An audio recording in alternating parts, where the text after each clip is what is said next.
కాసేపట్లో ప్రారంభం కానున్న తెలంగాణ అసెంబ్లీ సమావేశాలు. సెషన్స్లో భాగంగా భారీగా భద్రత ఏర్పాటు, గన్ పార్క్ దగ్గర అమరవీరులకు నివాళి అర్పించనున్న బీఆర్ఎస్ నేతలు.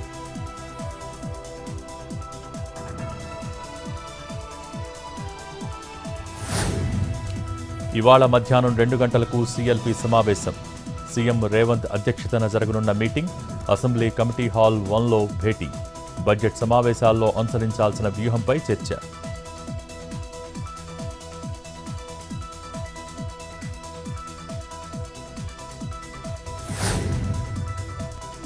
మాజీ మంత్రి జీవన్ రెడ్డిని బుజ్జగిస్తున్న కాంగ్రెస్ పెద్దలు.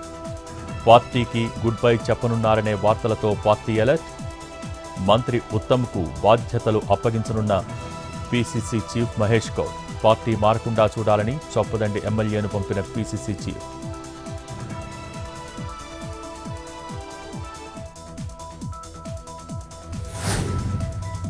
ఏపీలో కొనసాగుతున్న 10th ఎగ్జామ్స్.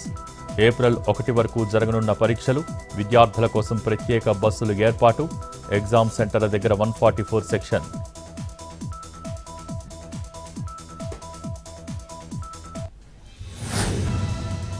తిరుమలలో పెరిగిన రద్దీ. అన్ని కంపార్ట్మెంట్లు నుండి వెలుపల క్యూలైన్లో వేచి ఉన్న భక్తులు. శ్రీవారి సర్వదర్శనానికి 18 గంటల సమయం.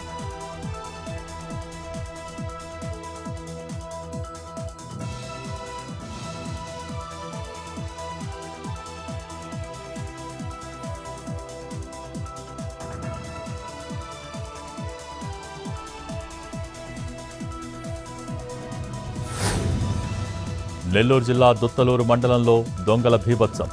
నర్రవాడలోని రేణుకా ఎల్లమ్మ ఆలయంలో చోరీ. ఆలయం గేటు పగలకొట్టి నగదు అపహరణ.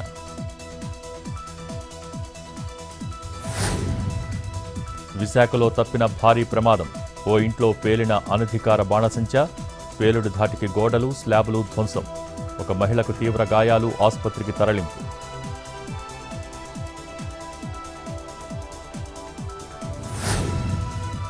కేరళ ఎన్నికల బరిలో రాష్ట్ర జనతాదళ్ ప్రకటించిన పార్టీ నాయకులు తేజస్వి యాదవ్. ఎల్డీఎఫ్ కూటమిలో భాగంగానే బరిలోకి వస్తామని వెల్లడి.